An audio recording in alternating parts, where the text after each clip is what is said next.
pastikan ada pekerjaan iblis yang mau menghalangi kami untuk mendengarkan suara Tuhan. Dan jika ada kuasa-kuasa kegelapan yang mau merintangi, kami mau usir, singkir dari tempat ini dan memanggil nama yang berkuasa, yaitu di dalam nama Tuhan Yesus Kristus. Tuhan Yesus berkuasa. Kemuliaan Tuhan ada di tengah-tengah. Haleluya. Terima kasih Tuhan. Berfirmanlah bagi kami, karena kami siap untuk mendengarkannya. Dalam nama Yesus Tuhan kami siap mendengar firman Tuhan. Haleluya. Amin. Mari kita duduk kembali.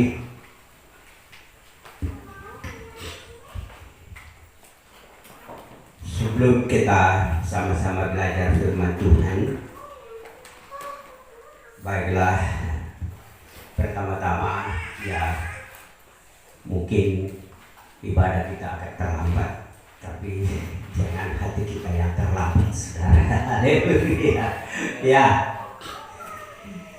Ya memang situasi dan keadaan kadang juga menjadi penghalang untuk kita ingin, kerinduan kita ingin mau tepat-tepat waktu, tetapi semua itu masih dalam pengaturan Tuhan, ya Bapak Ibu. Ya, suatu saat itu akan terwujud, namun kita harus bergumul bersama-sama untuk apa yang menjadi ketetapan Tuhan di dalam kehidupan kita. Dan saya bersama istri, anak-anak menyampaikan selamat pagi. Pagi. Shalom. Shalom. Ya puji Tuhan. Suara saudara cukup menggentarkan hati saya. Kalau di tempat kuliah kami itu ada sekitar 20 orang. Kalau suatu saat saya dikasih kesempatan, karena ini ada ibadah reguler setiap 1 kali seminggu pada hari Rabu, saya sampaikan shalom. Mereka suaranya kecil, saya bilang kamu kalah dengan tanah merah. Ya, begitulah. Dan saudara sudah jadi kesaksian, ya. Baik saudara, walaupun kita baru istilah orang lahir, kita belum merangkak, saudara, ya. Kita masih mencari jati diri kita di dalam Tuhan. Tetapi dari situ, dari kecil Tuhan sudah mau membentuk kita seperti apa, itu Tuhan mau. Dan dari hari ke hari Tuhan akan merindukan hal itu akan terjadi. Kalau tadi kesaksian dari Pak Arsi itu saya sangat respon, karena begini tabut perjanjian ini minggu besok ini saya yang presentasikan di sana. Kami sudah masuk di dalam pengajaran tabernakel dalam pelajarannya, dan setiap kelompok itu mempresentasikan, ada yang sudah dari mesbah korban bakaran dan seterusnya. Ya tinggal kami 2 kelompok yang belum, yaitu mengenai tabut perjanjian dan tutupan kerapiran. Tetapi saya punya bagian dengan tim saya itu tabutnya saja, saudara. Saya bilang yang lain, saya tidak mau bicara dengan tutupan karena itu bagian kamu. Kalau saya bicara itu berarti kamu tidak bisa ngomong. Haleluya. Ya sedikit saudara, ya sebelum kita masuk di dalam firman Tuhan, sebab di dalam tabut perjanjian disitulah dinyatakan kuasa Roh Kudus itu berkembang. Ya, tabut perjanjian satu saat saudara ya doakan supaya saya buatkan gambarnya di sini.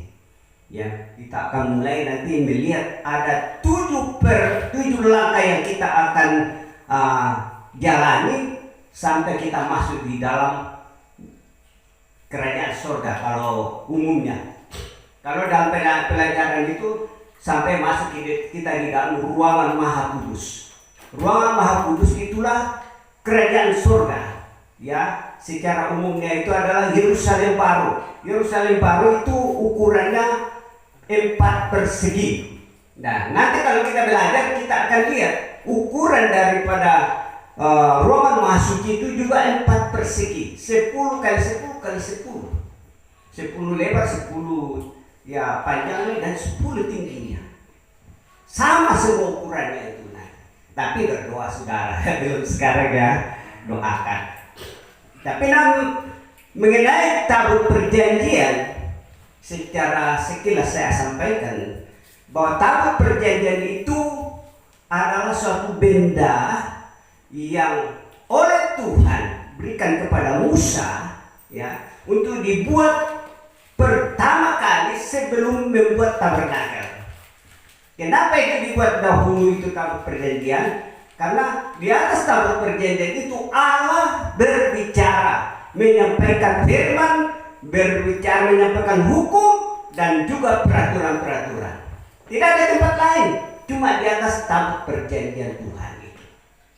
Nah, tapi masih terlalu jauh saudara, tapi tidak apa-apa, saya kasih bayangan dulu, ya. Tabut perjanjian itu Tuhan katakan kepada Musa, Musa ambil kayu penaga. Kayu penaga itu dibuat di sana, itu kayu penaga itu kayu yang bengkok-bengkok saudara, warnanya hitam, benjol-benjol, ya. Tapi waktu dibuat, Tuhan katakan, Tuhan, Musa ambil itu dan suruh tukang buat. Setelah kayunya dibikin seperti peti, ya, seperti peti ini, tapi belum ada tutupnya, itu mulai Tuhan pakai orang yang memang dipakai Tuhan untuk menyambut dia dengan emas. Ya, yang disambut emas itu bukan luarnya saja, tapi dari dalam dulu baru keluar. Sehingga emas yang di dalam dan di luar sama. Itulah kehidupan manusia kita. Kalau kita sudah dibentuk menjadi tabut perjanjian, maka apa yang di dalam hati kita dengan di luar kita ketika kita mungkin di mana saja akan sama, menampilkan suatu kehidupan yang mulia, yang menjadi kesaksian bagi orang lain. Orang melihat, wah, betapa itu orang suci, itu kudus. Ya, dibuktikan dari apa? Dari mulai perkataannya, ya, mulai dari tingkah lakunya. Orang lihat, wah, dalam keluarganya itu, ya, tenang-tenang saja, tidak pernah ribut. Itu dinilai semua itu. Itulah tabut perjanjian yang menampilkan kekudusan kesucian hidup. Nah, di dalam tabut itu kalau sudah dibentuk seperti itu, apa yang ditaruh di dalam?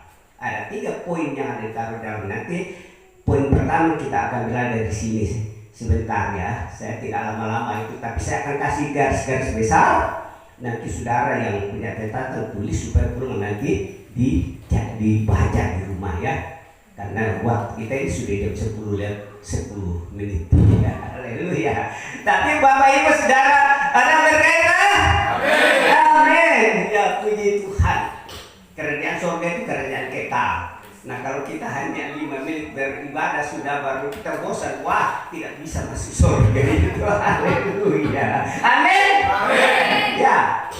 Di dalam tabut perjanjian secara aklamasi saja saya sampaikan saudara, ada 3 perkara masuk di dalam, yaitu namanya tongkat Harun yang pernah bertunas, berbunga dan berbuah-buah badang. Ya, itu ada sejarahnya. Kenapa dia bertunas? Padahal dia tongkat mati, di tongkat penggembalaan. Ya saudara, tongkat yang sudah kering, tapi ada. Kenapa dia bisa bertunas? Ada. Ya. Masalah yang terjadi di Israel waktu itu dalam perjalanan mereka dari Mesir, sehingga tongkat-tongkat itu harus mengeluarkan tanda begitu, ya. Dan tongkat ini berbicara tentang kuasa Roh Kudus, ya saudara, ya, kuasa Roh Kudus itu salah satu. Nah, yang kedua di dalam adalah 2 loh batu. 2 loh batu itu adalah hukum Tuhan. Itu ditaruh di dalam peti. Ya, itu firman Tuhan. Ditaruh di dalam. Dan yang ketiga, buli-buli emas.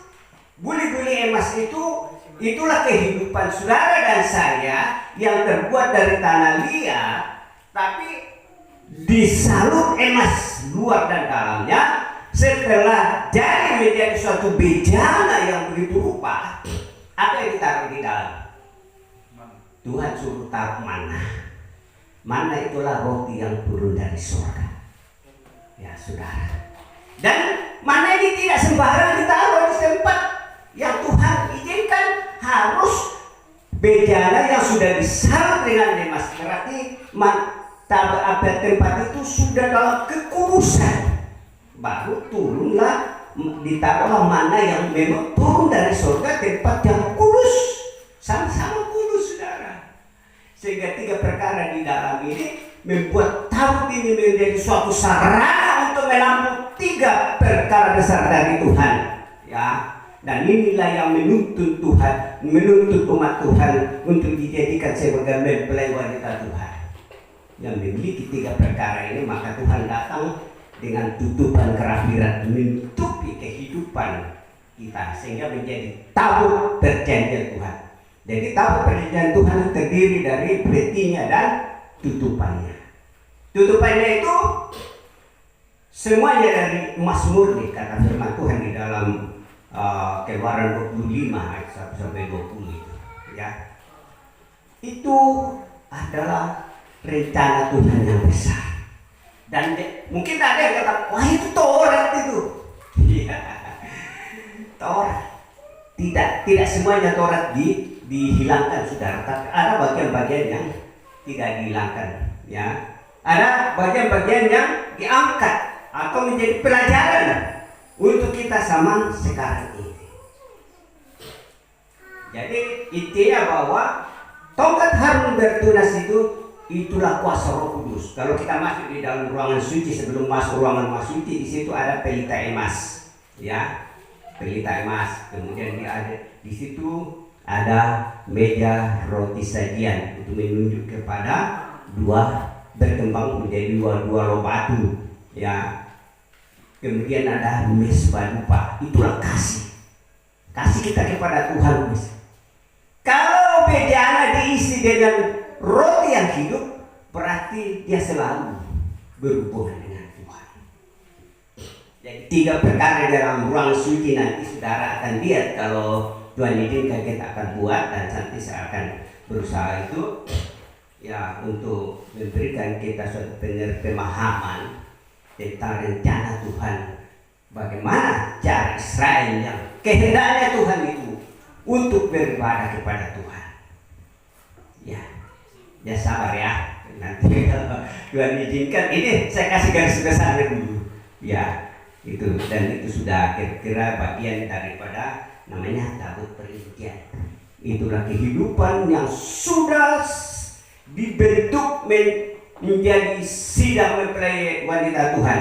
Ya, kalau seorang perempuan yang mau menikah didandani sedemikian rupa sampai kelihatan, oke, semua sudah diberikan, ya, sebelum masuk dalam pelaminan. Demikian juga kalau tabut perjanjian sudah lengkap, sudah ada 3 perkara di dalam, sudah disalut dengan emas, dan begitu turun tutup pendapat di atas, berarti sudah sempurna.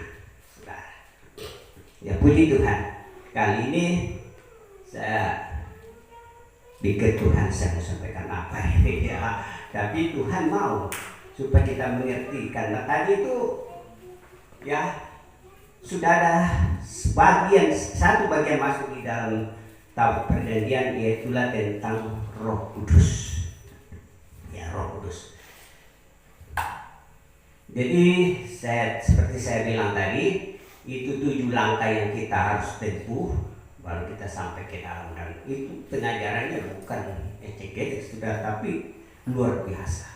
Tidak pernah akan habis sampai Tuhan datang pengajaran seperti itu. Kenapa? Karena Tuhan sendiri yang berikan kepada Musa. Musa melihat di atas gunung Sinai, melihat kerajaan surga, dan Tuhan katakan buat seperti ini. Jadi tabernakel itu adalah kerajaan surga yang ada di bumi, ya, dan aslinya ada di surga. Itu dalam Wahyu itu ada diterangkan seperti itu saudara. Nah, karena itulah kita bersyukur kepada Tuhan bahwa pada pagi hari ini kita akan belajar firman Tuhan tentang Roh Kudus. Dalam Yohanes pasal 16 ayat 4 sampai 15. Coba yang dapat kitab, ya, Yohanes 16 ayatnya yang keempat mulai sampai ke 15. Ya, baca seluruhnya saja dulu. Hal ini tidak kukatakan kepadamu dari semula, Ya, karena selama ini aku masih bersama-sama dengan kamu. ya, tentang Roh Kudus itu Tuhan sebelum Tuhan naik ke surga, dia belum mengatakan kepada murid-muridnya karena masih ada Yesus menyertai. Terus Tetapi sekarang aku pergi kepada Dia yang telah mengutus aku. ya, terus Dan tiada seorang pun di antara kamu yang bertanya kepadaku, ya, kemana engkau pergi? terus Tetapi aku mengatakan hal itu kepadamu, Ya. sebab itu hatimu berduka cita. ya, Namun benar yang kukatakan ini kepadamu adalah lebih berguna bagi kamu jika aku pergi. ya, Sebab jikalau aku tidak pergi, penghibur itu tidak akan datang kepadamu. Tetapi jikalau aku pergi, aku akan mengutus Dia kepadamu. ya. Ini sudah mulai dikatakan bahwa ada yang nanti diutus, yaitu suatu kuasa. Ya, terus Dan kalau Ia datang, Ia akan menginsafkan dunia akan dosa, ya, kebenaran dan penghakiman. ya, Akan dosa, ya, karena mereka tetap tidak percaya kepadaku. ya, Akan kebenaran, Ya. karena aku pergi kepada Bapa dan kamu tidak melihat aku lagi. ya, Akan penghakiman, ya, karena penguasa dunia ini telah dihukum. ya, Masih banyak hal yang harus kukatakan kepadamu, ya, tetapi sekarang kamu belum dapat menanggungnya. ya, Tetapi apabila Ia datang, yaitu Roh kebenaran, ya, Ia akan memimpin kamu ke dalam seluruh kebenaran. ya, Sebab Ia tidak akan berkata-kata dari dirinya sendiri, ya, tetapi segala sesuatu yang didengarnya itulah yang akan dikatakannya, dan Ia akan memberitakan kepadamu hal-hal yang akan datang. ya, Ia akan memuliakan aku, sebab Ia akan memberitakan kepadamu apa yang diterimanya daripadaku. Segala sesuatu yang Bapa punya adalah aku punya. Sebab itu aku berkata, Ia akan memberitakan kepadamu apa yang diterimanya daripadaku. ya. Sekian firman Tuhan saudara yang sudah dibacakan kepada saudara dan saya, dan juga saudara mungkin sudah melihat sendiri ya ayat demi ayat apa yang Tuhan ya sampaikan. Jadi di dalam pembacaan firman Tuhan tadi, Tuhan Yesus dengan jelas menggambarkan pekerjaan Roh Kudus setelah Yesus menyelesaikan pelayanan penyelamatan yang Bapa percayakan kepadanya. Makanya dia memberikan janji. Ya, di dalam ungkapan Tuhan Yesus ini, saudara, kita dapat melihat pekerjaan Roh Kudus dalam 3 bidang pelayanan. Ya, saya tadi sudah katakan saya akan kasih garis besar. Nanti ayat-ayatnya karena kita ya waktu juga yang bagi kita ikut. Ya, ini sudah jam, kita cukup melihat jam saudara, tapi baik. Di dalam ungkapan Tuhan Yesus ini kita dapat melihat pekerjaan Roh Kudus dalam 3 pelayanan. 3 pelayanan ini, pelayanan pertama adalah pekerjaan Roh Kudus di dalam dunia. Ya, apa yang dilakukan Roh Kudus di dalam dunia? Apa yang dikerjakan oleh Roh Kudus di dalam dunia ini? Itu saudara bisa baca itu di dalam ayat 8 sampai dengan ayat 11 tadi. Namun kita akan melihat di sini bahwa pekerjaan Roh Kudus itu pertama ia menginsafkan dunia akan dosa. Ya, pertama pekerjaan itu menginsafkan manusia itu akan dosa yang dilakukan, pelanggaran-pelanggaran yang dilakukan, Roh Kudus yang menyiapkan manusia itu.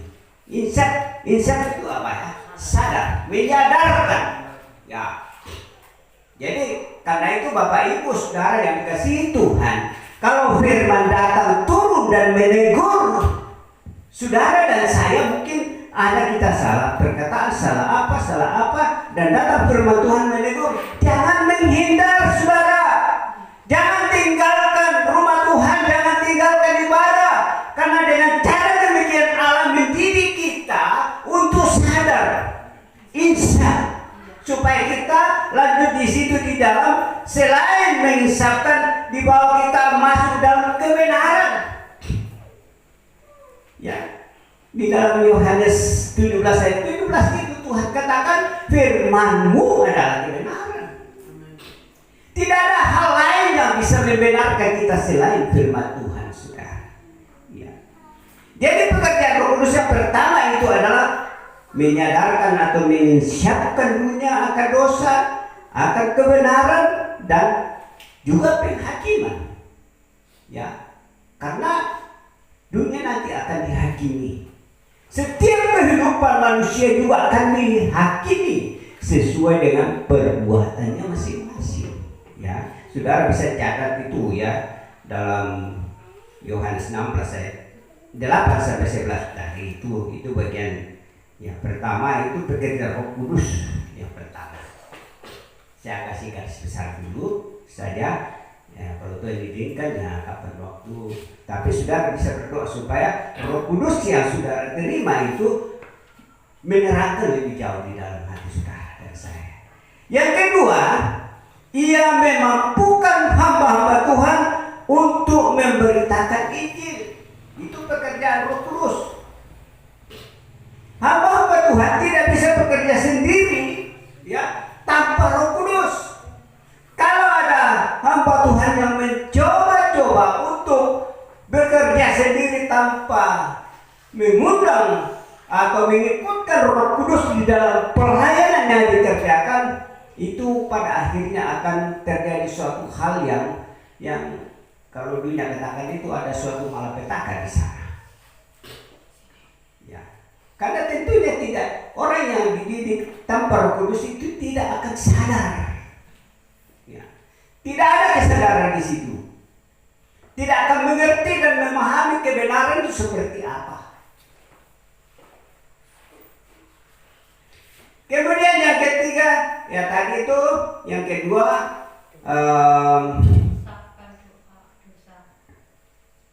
saudara bisa baca di dalam Matius 28, ya. Karena saya akan selalu kasih ayatnya supaya saudara bisa membacanya nanti. Apakah betul yang dikatakan atau tidak? Matius 28 ayat 18 sampai 20. Ya, itu yang pertama. Yang kedua kisah 1 ayat 2, kemudian 1 Petrus 1 ayat 12. Itu pada bagian ya kedua tadi. Jadi 3 ayat mendukung di situ. Sudah ada yang sudah mencatat ya? Matius 28 ayat 18 sampai 20 dan kisah 1 ayat 8, demikian juga 1 Petrus 1 ayat 12. Nah, yang ketiga tentang pekerjaan Roh Kudus yang di dalam dunia adalah Roh Kudus mewujudkan Injil menjadi kenyataan dalam hati orang yang mendengar firman Tuhan itu sendiri. Rasul Paulus sudah menuliskan itu di dalam 1 Timotius 1 Tesalonika 1 ayat 5. Ya, bahwa Roh Kudus mewujudkan Injil yang kita dengar itu menjadi kenyataan. Injil itu sama dengan firman Allah yang kita dengar. Dan kita yang dengar bukan hanya sekedar mendengar saja, tetapi dengan meyakini firman itu akan terjadi suatu kenyataan. Ya, kesaksian kecil-kecil tadi sudah nyata, saudara. Bagaimana kekuatan tubuh dan darah Tuhan itu, walaupun ini roti biasa dan anggur biasa, tapi ketika dikuduskan dalam doa, maka dia akan menjadi tubuh dan darah Tuhan yang akan menyatu dengan tubuh kita menjadi kudus, saudara. Karena itu kita tidak bisa kecilkan itu namanya perjamuan suci. Ya, perjamuan suci. Bayangkan tubuh saya yang ini kotorannya, tubuh saudara juga banyak kesalahannya. Ya kita kotor sebagaikan tadi kayu penaga yang tidak pernah yang berbonggol-bonggol hitam. Tidak dapat berguna bagi Tuhan sebenarnya, tapi Tuhan pilih supaya kita menjadi berguna bagi Tuhan. Ya, itu bagian pertama, saudara. Ya.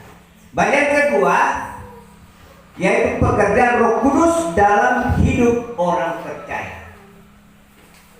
Itu pada Yohanes 16 ayat 13. Ya, bagaimana pekerjaan Roh Kudus dalam hidup orang percaya? Yang pertama, Roh Kudus itu memimpin saudara dan saya kepada segala kebenaran. Itu pekerjaan Roh Kudus. Memimpin saya, memimpin saudara kepada segala kebenaran Allah. Itu Yohanes 16 ayat 13. Yang bagi saudara yang mencatat, ya. Kemudian yang kedua, memperbaharui dan menyucikan kita setiap hari. Di hati kita ini selalu dibaharui dari hari ke hari, disucikan oleh Tuhan, oleh firman Allah setiap hari. Sebagaimana tulisan dari Titus pasal 3 ayatnya yang kelima. Ya, kita dibaharui dari hari ke hari, bukan dari minggu ke minggu, tahunan ke bulan. Tidak, saudara. Tuhan mau dari setiap hari kita mengalami pembaruan hidup, dan yang bisa melakukan itu adalah Roh Kudus yang bekerja di dalam kehidupan kita.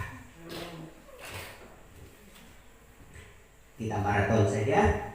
Kemudian yang ketiga, atau kalau yang saudara kasih angka ABC, ya. Yang ketiga, membantu kita dalam berdoa. Ya. Rasul Paulus sudah menuliskan itu di dalam Roma 8 ayat 26 bahwa Roh Kudus itu membantu kita di dalam segala doa dan permohonan kita. Ya, ya bisa dipaham ya Bapak Ibu ya. Oke, saya lanjut. Ya, D, bagian D atau bagian keempat, ya, meyakinkan kita bahwa kita adalah anak-anak Allah. Dan itu pun Rasul Paulus menulis dalam Roma 8 ayat yang ke-16. Jadi itulah bentuk pekerjaan Roh Kudus di dalam kehidupan orang percaya. Dan yang kelima, meyakinkan kita bahwa Allah yang besar dan dahsyat itu adalah Bapak kita, bukan bapaknya orang lain, bukan bapaknya iblis. Iblis dulu waktu iblis belum memberontak, ya Tuhan Bapak itu juga mungkin bapaknya. Tetapi ketika dia memberontak kepada Allah yang disebut Lucifer, maka Allah membuang dia ke bumi. Sehingga bumi pada waktu diciptakan itu, menurut pelajaran yang dipelajari itu sebelum manusia diciptakan, iblis sudah dibuang duluan ke bumi itu, sehingga bumi itu dikatakan gelap gulita, saudara. Itu pekerjaan daripada si iblis. Tidak ada terang baginya. Ya, jadi meyakinkan kita bahwa Allah yang besar dan dahsyat itu adalah Bapa kita. Dan karena itu setiap kita berdoa, Bapa di surga, dipermuliakanlah namamu, datanglah kerajaan. Ya. Jadi kalau kita berdoa betul-betul kita katakan Dia Bapa kita yang Maha Kudus. Ya, saudara. Ya, saudara bisa menulis di dalam Galatia pasal 4 ayatnya yang ke-6. Ya. Ayat yang ke-6. Kemudian selanjutnya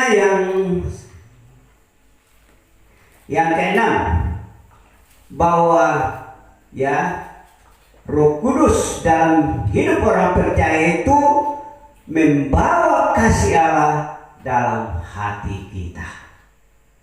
Jadi yang bisa membawa kasih Allah dalam diri kita hanya Roh Kudus, tidak ada lain-lain, saudara. Kalau tidak ada Roh Kudus, tidak mungkin kita tahu tentang kasih itu. Ya. Di dalam Roma 5 ayat 5, mungkin ada yang membaca. Roma pasal 5 ayat 5.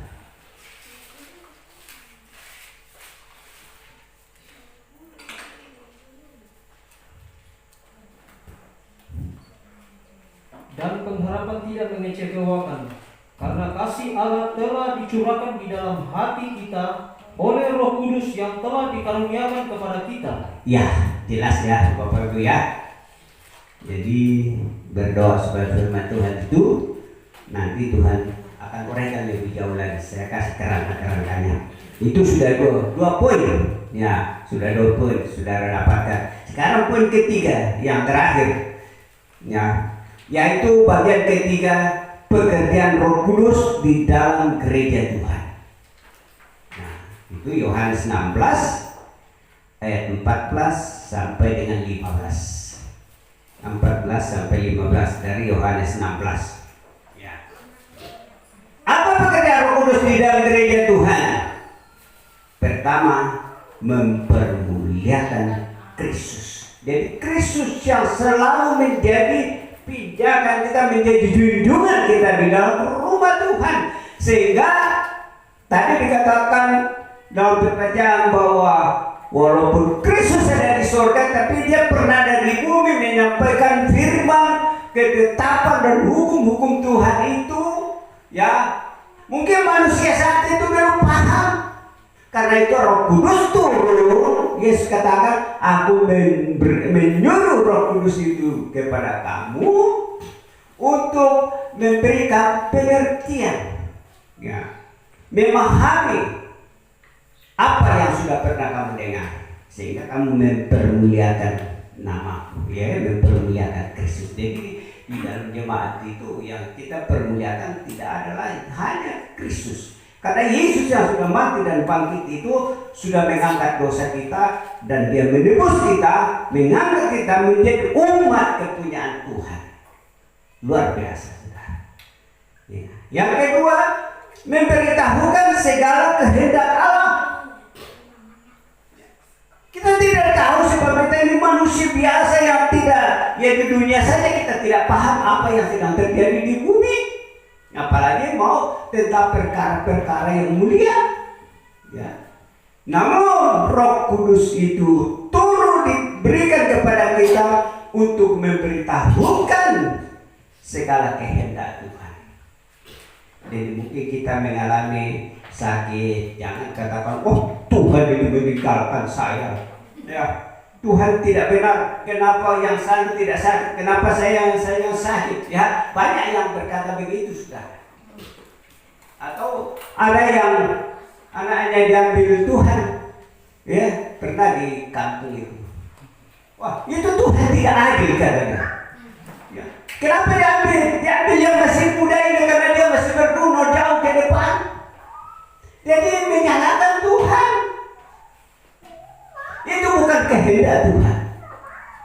Tetapi segala kehendak Tuhan itu terjadi dalam kehidupan manusia. Ya. Apapun yang Tuhan lakukan dan kerjakan di dalam hidup kita, kita hanya bersyukur kepada Tuhan. Ketika kita sakit, bersyukur kepada Tuhan. Ketika kita diberkati Tuhan dengan berkat jasmani, bersyukur kepada Tuhan. Ya, minggu lalu saudara, saya sudah sampaikan bahwa saya mau mempersiapkan diri untuk mencari dan belajar firman yang saya akan sampaikan di tengah-tengah jemaat. Tiba-tiba mulai sore tensi saya naik. Dan saya ini kayak apa namanya, kayak di kram-kram rasanya. Saya tensi 203/103. Lah bayangkan saudara. Ya. Saya tidur dan dalam hati saya katakan, Tuhan, besok saya mau melayani engkau. Jadi besok tensi harus turun, saya yakin. Dan malam itu saya tidur sambil hati saya penuh dengan pergumulan di dalam. Besok saya mau bicara apa Tuhan? Dan ini iblis sedang memasang ini rancu buat saya untuk berbicara. Pagi-pagi saya tensi sudah turun dari 167/98. Saya bilang itu boleh Tuhan, puji Tuhan, haleluya. Saya buka catatan lama saya, Tuhan katakan sampaikan ini. Dan apa yang saya sampaikan minggu lalu, kalau saudara catat itu hasil pergumulan tersendiri dari saya. Itu sebabnya mencatat firman Tuhan itu sangat penting ya. Kami diajar di tempat kami dulu itu mencatat. Saya punya buku ini mungkin sudah hampir 1 lemari sampai saya katakan Tuhan, kalau saya baca semua saya tidak mampu lagi. Tetapi caranya Tuhan, oh kira-kira apa yang kamu alami coba bukan di sini. Oh kembali lagi. Oh ya terima kasih. Jadi catatan itu merupakan suatu ingatan bagi kita, mengingatkan kita dari firman Tuhan apa yang kita alami itu jalan keluarnya di situ. Jadi itu pentingnya mencatat. Nah Rasul Yohanes juga ketika melihat penglihatan di Pulau Patmos, ya Roh Kudus Tuhan Yesus katakan dari surga kepadanya lewat penglihatan. Mau tuliskanlah apa yang kau lihat dalam penglihatan itu. Setelah ditulis dibawa kemana? Tuhan katakan kirimkan kepada 7 jemaat di Asia Kecil. 7 jemaat ini masing-masing punya perlakuan yang ada yang benar, ada yang tidak benar. Walaupun sudah rajin ke gereja, yang kadang-kadang mencoba orang-orang yang datang katakan, saya ini rasul. Tetapi ketika mereka memuji, mereka tidak benar. Mereka adalah rasul palsu. Walaupun demikian sudah kalau dikatakan iman itu sudah luar biasa itu. Tetapi masih ada celahannya. Pada jemaat pertama yang dikirim surat itu, jemaat Efesus, Tuhan katakan, kau sudah jatuh terlalu dalam. Kenapa? Karena meninggalkan kasih yang mula-mula. Kasih mula-mula itu adalah cinta kita kepada Tuhan. Ada orang sibuk melayani Tuhan, bukan main kalau berkorban, paling rajin ke gereja, tetapi pada sesungguhnya dia tidak meyakini lagi kuasa yang membuat dia percaya kepada Tuhan. Tidak meyakini sungguh-sungguh firman Tuhan yang membentuk kehidupannya, sehingga kasihnya mulai surut. Ya, kenapa? Pengaruh dari dunia ini, saudara. Ya, banyak kali ekonomi itu mempengaruhi kehidupan kita, membuat kasih kita itu mundur daripada Tuhan, menjadi lemah. Karena itulah ketika kita mendengarkan firman Tuhan, katakan Tuhan, tolong Roh Kudus beri pengertian kepada saya.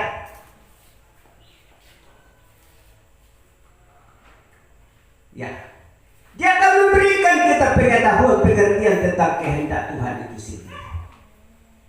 Mungkin saudara dan saya sedang bergumul tentang kehidupan saudara. Karena itu katakan Tuhan, Roh Kudus, tunjukkan jalan. Ya, itu yang Tuhan katakan dalam Yohanes 16 ayat 15, ya, bagian kedua dari poin ketiga. Ya.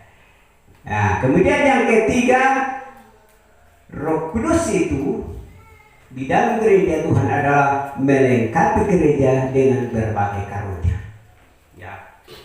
Karunia apa saja? Ada 9 karunia Roh Kudus disediakan oleh Tuhan bagi gereja Tuhan. Di dalam 1 Korintus pasal 12 ayat 4 sampai dengan ayatnya yang ke-8. Jadi karunia-karunia ini melengkapi kehidupan gereja Tuhan. Di situ ada karunia ya penglihatan, ada karunia bahasa roh, ada karunia untuk mengertikan bahasa roh, ya, ada karunia bernubuat. Inilah karunia-karunia yang melengkapi gereja dalam berbagai ibadah yang dikerjakan. Testimoni dalam persekutuan yang am dan kudus bagi orang-orang kudus. Dan yang terakhir, ia yang menetapkan hamba-hambanya dalam pelayanan gereja. Ya, jadi ya Bapak Tuhan, para pelayan Tuhan, ya bukan gembala yang menetapkan, yang mungkin gembala yang mengambil data, tetapi penetapannya itu datangnya daripada Tuhan. Kalau gembala menunjuk saudara mungkin sebagai song leader, ya itu dari manusia saja. Tetapi pada dasarnya bahwa Allah sedang memilih saudara untuk melayani Tuhan dengan bagian itu. Ya, saudara sebagai jemaat yang duduk di situ di bangku masing-masing, bukan berarti tidak ada kegiatannya. Kegiatannya adalah memuliakan Tuhan. Itu bagian daripada kuasa dan karunia yang dikaruniakan kepada Tuhan. Dikaruniakan Tuhan kepada saudara dan saya. Semua ada bagiannya. Membersihkan rumah Tuhan itu adalah kasih karunia Tuhan. Ya, saya di tempat saya dulu, saya katakan, karena saya ini orang tidak bisa berbicara, tidak peta dalam berkata-kata, tidak peta lidah. Ya, seperti dulu Musa, dia katakan, Tuhan, utus orang lain, saya ini tidak peta lidah dalam berkata-kata. Tetapi Tuhan bilang apa? Tuhan katakan kepada Musa, siapa yang membentuk lidah? Ya. Bukankah aku ini Tuhan yang membentuk semuanya? Dan ketika saya berkata seperti itu juga saya minta ampun sama Tuhan. Saya katakan, Tuhan, kalau saya pernah berbicara begitu, ampuni saya. Karena lidahku ini, saya manusia, tetapi Engkau yang menciptakan. Saat mana Tuhan mau menggunakan lidah ini berbicara, saat itulah Tuhan akan gunakan. Tidak bisa diganggu gugat itu. Mungkin hari ini saudara katakanlah, saya akan duduk jadi istilah olahraga itu sebagai penonton saja. Tetapi karena saudara di dalam diri saudara ada potensi untuk bisa menjadi pemain bola pada akhirnya, maka suatu waktu saudara akan jadi pemain. Tapi semua itu adalah waktunya Tuhan bagi Bapak Ibu, bagi saya. Jadi begitu, Tuhan itu luar biasa bagi kita. Ya, Dia memberikan rohnya kepada kita untuk segala pekerjaan, pelayanan, sehingga apa yang terjadi semuanya itu supaya iman kita bertumbuh sampai menjadi dewasa penuh. Dewasa penuh itu artinya sempurna, sampai sempurna. Seperti tabut tadi, ketika tabut itu sudah disalut, bagian dalamnya kan berongga, disalut di dalam, tidak ada lubang sekecil apapun. Ya, terus disalut di luarnya juga, sehingga di dalamnya dengan di luar itu tidak ada perbedaan. Alkitab mencatat bahwa tidak ada lubang sekecil pun. Itu berarti kalau kesucian Tuhan sudah meliputi hidup kita, kita tidak boleh memberi kesempatan sedikit pun kepada iblis untuk mau membuat iman kita ini menjadi kerdil. Ya. Ketika Tuhan sudah membentuk hidup kita, kita bertahan sampai pada akhirnya. Seperti kata Tuhan, di dalam Matius pasal 24 sebagai ayat terakhir untuk saudara, ya, ayat 13, Matius 24 ayat 13, bahwa siapa yang bertahan dari awal sampai akhirnya, dialah yang diselamatkan. Ya, saudara kalau bertahan dari kondisi seperti sekarang sampai pada akhirnya, maka firman ini akan menjadi bagian saudara dan saya. Ya, kiranya demikianlah firman Tuhan untuk kita sekalian pada pagi hari ini. Tuhan memberkati kita semua dengan firman-Nya. Dan mari kita berdoa. Artinya saudara kalau mendengar firman Tuhan, ya hari ibadah itu bersaksi. Ya, bagaimana saudara? Apakah betul saudara sudah merasakan firman yang diterima ataukah ya bagaimana? Ya, karena itu suatu juga evaluasi bagi seorang hamba Tuhan bahwa jemaat itu bisa memahami, saudara ya. Tapi itu semua itu dalam tuntunan Tuhan yang bekerja. Baik, kita angkat satu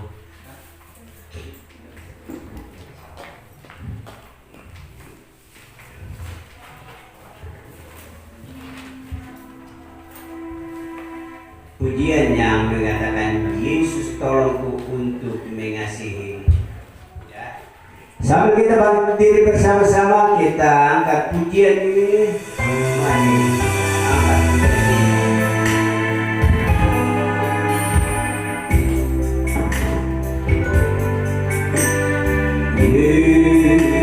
Yesus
dalam hati kami oleh kekuatan Roh Kudus.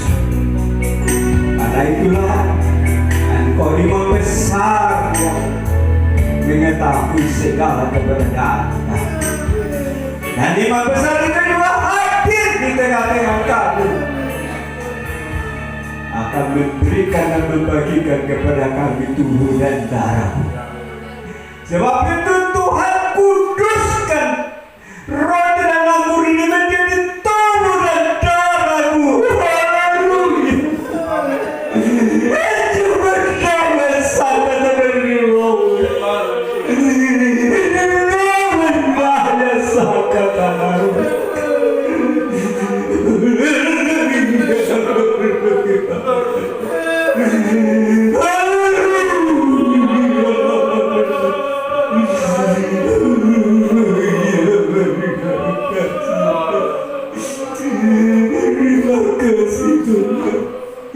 Engkau Imam besar tidak meninggalkan kami yang terpiatu Tuhan. Tetapi Engkau selalu menyertai kami sampai pada kesudahan alam. Lewat Engkau menyatu dengan tubuh dan darah. Itu berarti Tuhan sudah menyatu dengan kami. Engkau tinggal di dalam kami, dan kami akan tinggal di dalam Engkau Tuhan, sehingga hubungan kami dengan Tuhan tidak terlalu jauh Tuhan. Tapi firman-Mu katakan, firman-Ku ada di dalam mulut-Mu dan di dalam hati setiap orang yang dikuduskan bagi Tuhan. Haleluya. Terima kasih Tuhan. Izinkanlah kami membereskan hidup kami, dan kami mau bersekutu dengan tubuh dan darah-Mu. Sucikan setiap hati kami, sehingga layak menyatu dengan tubuh yang kudus dan darah-Mu yang kudus untuk menguduskan kami semua. Di dalam nama Yesus kami berdoa dan mengucap syukur, dan kami siap menyatu dengan tubuh dan darah Tuhan. Haleluya. Amin. Baik, kita duduk kembali dan kita akan menerima tubuh dan darah Tuhan. Nah, satu pujian.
Letakkan cawan darah Tuhan itu di dada kita. Dengarkan firman Tuhan. Sebab apa yang telah kuteruskan kepadamu telah aku terima dari Tuhan, bahwa Tuhan Yesus pada waktu malam Ia diserahkan, Ia mengambil roti dan memecahkannya dan berkata, "Inilah tubuhku yang diserahkan bagi kamu. Perbuatlah ini menjadi peringatan akan aku." Saudara, bukankah roti yang kita pecah-pecahkan adalah persekutuan dengan tubuhnya Kristus? Amin. Kalau saudara percaya Mari kita makan dagingnya Tuhan, yaitu di dalam nama Tuhan Yesus. Haleluya.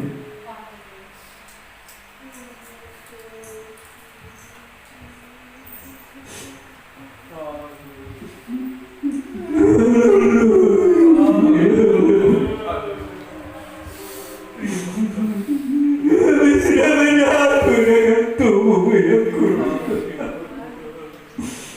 Terima kasih, korban besar bagi kami. Mari angkat cawan lebih tinggi dari kepala kita. Demikian juga ia mengambil cawan sesudah makan, lalu berkata, cawan ini adalah perjanjian baru yang dimeteraikan oleh darahku. Perbuatlah ini setiap kali kamu meminumnya, menjadi peringatan akan aku. Sebab setiap kali kamu makan roti ini dan minum cawan ini, kamu memberitakan kematian Tuhan sampai ia datang kembali. Karena itu saudara, bukankah cara yang pengucapan syukur yang atasnya kita ucapkan syukur adalah persekutuan dengan darahnya Kristus? Amin. Kalau saudara yakin bahwa dalam darah perjanjian yang disediakan buat saudara, mari kita minum dia di dalam nama Tuhan Yesus. Haleluya.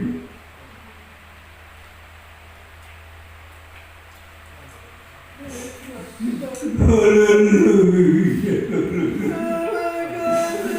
Haleluya. Terima kasihlah kepada Tuhan Yesus yang mau menyatu dengan hidup kita yang banyak cacat-cacat.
Sebelumnya Engkau sudah mengajarkan kami tentang kebenaran firman yang kami. Terpujilah Engkau selama kemarin bagi kami.